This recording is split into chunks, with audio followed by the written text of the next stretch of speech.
የፓስተር ትዝታው ሳሙኤልና የዮኒ ማኛ የሰሞኑ ውዝግብ ያንተ መዝሙር ቃቃን የመሰለኝ አንተ አልዳንክም። ዮኒ የምትሉት ሰው አልዳንም። ጌታ ኢየሱስ ምስክሬ ትዝታ አልዳንም።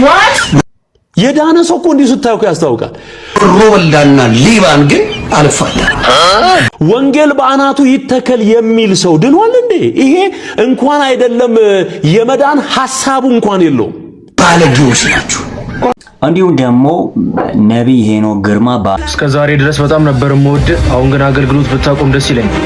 አይ ፍጥረታዊ ሰው ከሰላሌ አገሩ የጠንቋይ አገር ነው፣ የመተተኛ የተከበረው የጀግናውና የቆንጆቹን ሀገር ሰላሌ መተተኞች ሀገር ነው ብሎ የተናገረው ፓስተር በብዙ ሰዎች ቅሬታ እንዲሁ ደግሞ በፖሊስ እየተፈለገ ይገኝ ነበር። እና ምን ንግግር የተናገረው ፓስተር በፕሮፌት ሄኖክና በሰላሌ በፊቼ ሰዎች መካከል የተነሳውን ውዝግብ አስመልክቶ ጄፒኤስ ቸርችም በዚህ ሰዓት የሚታወቅ ሲሆን ፊቼ ሰላሌ አካባቢ ያሉ ነዋሪዎችም በጉዳዩ ላይ ቅሬታቸውን አሰምተዋል። እነሆ ቤተክርስቲያኒቷም እንደተናገረችው ከሆነ ከሰላሌ እሺ ከዚህ ፊት መስክሬ ነበር።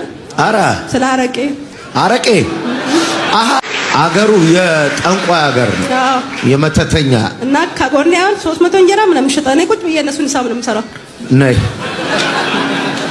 ነብይ ሄኖክ ግርማ በአሜሪካ በነበረበት ጊዜ ሰላሌ ብዙ ይቅርታ ቢጠይቅም እንኳን ልክ አዲስ አበባ እግሩ እንደረገጠ በፖሊስ ቁጥጥር ስር ውሏል የሚሉ ዜናዎችም በሶሻል ሚዲያ ላይ እየተሰራጨ ይገኛል። በዚህ ጉዳይም ላይ የራሴን መልከታና ሐሳብም በዛሬው ቪዲዮ ላይ ማቀርብላችሁ ነው የሚሆነው። እስከ መጨረሻው ከተከታተላችሁ እጅጉኑ ታተርፉበታላችሁ። ትዝታው ሳሙኤል ፓስተር ትዝታ እሰይ ስለቴ ሰመረ እሰይ ስለቴ ቃል ጠፍቶ ነው የመጽሐፍ ቅዱስ ቃል ኦርቶዶክስ በነበርክበት ጊዜ ዘምረዋል። ጥለ መውጣት እንዴት የተውኳትን ሚስት ተመላልሰህ ትሸጉራለህ እንዴ? ሰላም እንደምን አላችሁ? በጌታ የተወደዳችሁ ምርጦች እንኳን ደህና መጣችሁ። ዛሬ እንግዲህ እንደ ክርስቲያን በተሰኘው የሪአክሽን ፕሮግራማችን ተከስተናል። በዛሬ ፕሮግራማችን እስከ መጨረሻው ድረስ ከቆያችሁ እንደምትባረኩበት አልጠራጠርም። ለዚህ ቻናል አዲስ የሆናችሁ ቻናላችንን ሰብስክራይብ በማድረግ ቤተሰብ መሆን እንዳትረሱ። ይሄ ቪዲዮ ለብዙ ሰዎች እንዲደርስም ላይክ ማድረጋችሁ እንዳትረሱ። ዝግጁ ከሆናችሁ ወደ ቪዲዮ እንግዲህ ዛሬም እንዳልተለመደው የዛሬ ቪዲዮአችንን የምንጀምረው በአንድ ጥያቄ ነው። ጥያቄን እጠይቅላችኋለሁ፣ እናንተም ደግሞ በኮሜንት ላይ ምላሽ በመስጠት ትሳተፋላችሁ ማለት ነው። ጥያቄን በደንብ ስሙን። የኤፌሶን መልእክት ምዕራፍ 1 22 ቁጥሮች አሉት። ደግሜ እመላችኋለሁ። የኤፌሶን መልእክት ምዕራፍ 1 22 ቁጥሮች አሉት። አዎ ወይስ አይደለም? መልሳችሁ ሁለት ነው፣ ወይ አዎ ነው ወይ አይደለም ብላችሁ ኮሜንት ላይ መሳተፍ ትችላላችሁ። ለዛሬው የመጀመሪያ ወዳደረግነው ቪዲዮ እንለፍ። ኢየሱስ አልተፈጠረም። አምላክ ለመሆን ራሱን አልሰረም። ከምንም ከማንም ሹመት አልወረሰም። መጀመሪያ የለው መጨረሻ አይኖረው፣ ዘላለማዊ ነው፣ ድሮም ቢሆን አሁንም። እንግዲህ እኛ ክርስቲያኖች እንደመሆናችን መጠን እንደዚህ አይነት ነገሮች በሶሻል ሚዲያ ላይ መከሰቱ ያለ ሆኖ ሳለ ግን ይሄ ፈር እየለቀቀን ያለን ይመስለኛል። ከምናያቸው ነገሮች በመነሳት አንድ ትልቅ ልናውቅ የሚገባው ዋናው ጉዳይ ቢኖር በእኛ ምክንያት ሰዎች ሊሰናከሉ አይገባም አይደለ? እኛ ሰዎች ነን፣ ላንግባባ እንችላለን፣ እንጣላለን። ይሄ ያለ ነው። ምክንያቱም ግጭት ያለ ከመሆኑ የተነሳና ሰሞኑን የተመለከታችሁ ከሆነ ወንድማችን ፓስተር ትዝታው ሳሙኤልና እንዲሁም ዮኒ ማኛ መካከል ላይ የገባው የተጀመረው ሰጣ ገባው ወዴት እየመራን ማለት ወዴት እየሄድን ነው ያስብላልና ስለዚህ ክፍተቶች ይፈጠራሉ። ጠብ፣ ግጭት ያሉ ነገሮች ናቸው። ግን በሶሻል ሚዲያ ላይ እንዲህ እርስ በእርስ መጣላት፣ እርስ በእርስ መሰዳደቡ ተገቢ ነው ብዬ አላምንም። ምክንያቱም አያንጽም። አሁን በእነሱ ስድብና በእነሱ ንትርክ የዳኑ ሰዎች አሉ ወይ?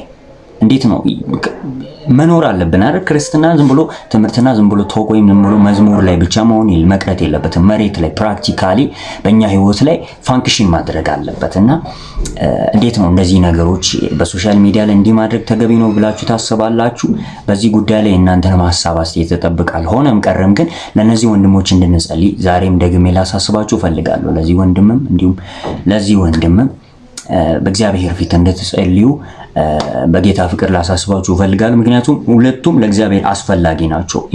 ስለዚህ ለእግዚአብሔር ይሄም ወንድም ያስፈልጋል፣ ይሄም ወንድም ለእግዚአብሔር አስፈላጊ ናቸውና ለነዚህ ወንድሞች እንጸልዩላቸው። እግዚአብሔር በእነሱ በኩል ትውልድን ማዳን አለበት። ትውልድን ወደ መንግስቱ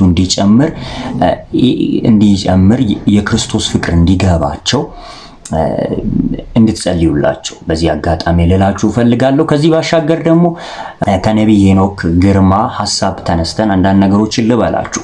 ከዚህ ቀደም አይታችሁ ከሆነ ቪዲዮን በጣም ባጭሩ ላሳያችሁ ነው። ከዚህ ቀደም የሰሩት ቪዲዮ ነበር አይደል? ከዛ ቪዲዮ ባጭሩ ከዚህ ቀደም የተፈጠረውን ነገር ላሳያችሁና አሁን ደግሞ እየተባለ ያለውንም ነገር ተመልክተን የኔንም ሐሳብ አጋራላችኋለሁ። እስከ መጨረሻ መከታተል እንዳዘነጉ እስቲ ተመልክተን እንመለስ። አብሮ የሚያመልክበት ስፍራ ነው። ስለዚህ በዚህ ንግግሬ ያሳዘንኳችሁ፣ በዚህ ንግግሬ ያስከፋችሁ የዛ አካባቢ ተወላጆች በጣም ይቅርታ ለመጠየቅ በፊታችሁ በዚህ ቪዲዮ አለው። ሌሊት ላይ እኔ እየተጓዝኩኝ ወደዚህ ሀገር እየመጣሁ ያለ ቤተክርስቲያናችን በተቋም ደረጃ በደብዳቤ ይቅርታ ጠይቀን ነበር።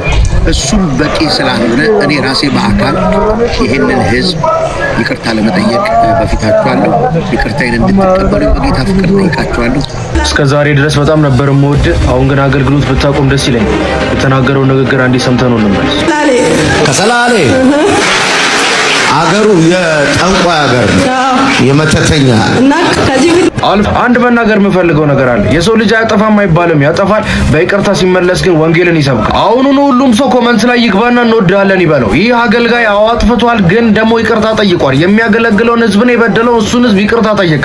ከህግ አንጻር ደግሞ ታይቶ ህግ አስፈላጊውን ነገር ያደርግበታል። እኔ መናገር የምፈልገው ስለ አንዳንድ ጴንጤዎች ነው። ለምን ይህን ንግግር እንደተናገረ በትክክል የምታውቁ ግን እሱን ለማጥቃት ቀንና ጊዜ ጠብቃችሁ አሁን የተነሳችሁበት ከየጉድጓዶቻችሁ ወጣችሁ አገልግሎቱን ለመምታትና ለማስቆም እየተጣደፋችሁ ያላችሁ አገልጋዮች፣ አገልግሎት እምቢ ሲላችሁ ትችት በማብዛት ሰው የምትሰበስቡ ሰዎች አንድ ነገር አልገባችሁም መሰለኝ። ይኸውላችሁ እግዚአብሔር ያስጀመረውን ማንም አያቆሙ። የሰላሌን ህዝብ ይቅርታ በመጠየቅ በጣም ደስ ብሎኛል። ትህትናን የተሞላበት የክርስቶስን አገልግሎት አንተ አሳይተኸናል። በነቢይ ሄኖክ ንግግር ያዘናችሁ የሰላሌ ሰዎች ሙሉ ኢትዮጵያን እሱም ይቅርታ ጠይቋቸዋል፣ እኔም ይቅርታ አላችኋለሁ። ተባረኩልን፣ እንወዳችኋለን። ለተፈጠረው ነገር ደግሞ አምሶሪ በጣም እንወዳችኋለን። እንግዲህ ነገሩ ግልጽ ነው ብዬ አስባለሁ። ከዚህ ቀደም በዚህ ምክንያት ነበር ክስ የተመሰረተበት። ሆኖም ግን ከሀገር ውጪ ስለነበረ አልታሰረም። ሆኖም ከውጪ ሆኖ ራሱ ውጭ ሀገር አሜሪካ ላይ ሆኖም ይቅርታ እየጠየቀ ነበር በብዙ አቅጣጫ። ግን ኢትዮጵያ ከገባ በኋላ ከስንት ጊዜ ከአንድ ወር ምናምን በኋላ ወደ ኢትዮጵያ ሲመለስ በቁጥጥር ስር ውሏል የሚሉ ዜናዎችን በፌስቡክ እየተመለከትኩኝ ነው። ይህንን ነቢይ በቁጥጥር ስር ያዋሉ ሰዎች እንደገና ምርመራ ለማድረግም ሊሆን ይችላል ብዬ አስባለሁ። ከዛ ረገድ ለምን ታሰረ፣ ለምን እንዲህ ተደረገ የሚል ተቃውሞ አናስነሳም። ሆነም ቀረም ግን ያለውን ነገር ሰዎቹ ምርመራ ካደረጉ በኋላ በህጉ መሰረት የሚያደርጉ ይሆናል። ሆነም ቀረም ግን እኛ ክርስቲያኖች ሁልጊዜ ማድረግ ያለብን ትልቁ ጉዳይ ብዙ ጊዜ ይናገርላችኋለሁ፣ በዚህ በሶሻል ሚዲያ ላይ ላሉ ሰዎች እንድንጸልይላቸው። በተለይም በጌታ ሆኖ ሚዲያ ላይ በጣም የፈመሱ ታዋቂ አገልጋዮች አሉ አይደል? ለነዚህ ሰዎች እንድንጸልይላቸው ወደንም ጠላንም ሰዎቹ እነሱን እየሰሙ ነው። እነሱ ለምሳሌ ነቢይ ሄኖክ ግርማ አንድ ሰው ሊሆን ይችላል፣ ከጀርባው ግን ብዙ ተከታዮች አሉት ሰው።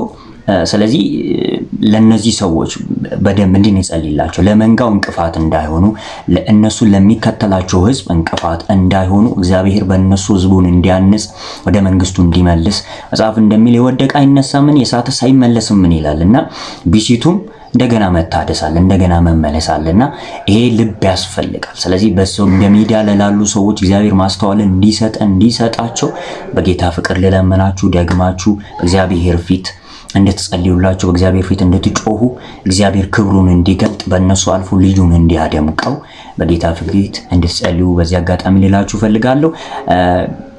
እናንተም ደግሞ ያላችሁን ሐሳብ አስተያየት ኮሜንት ለመጻፍ ትችላላችሁ።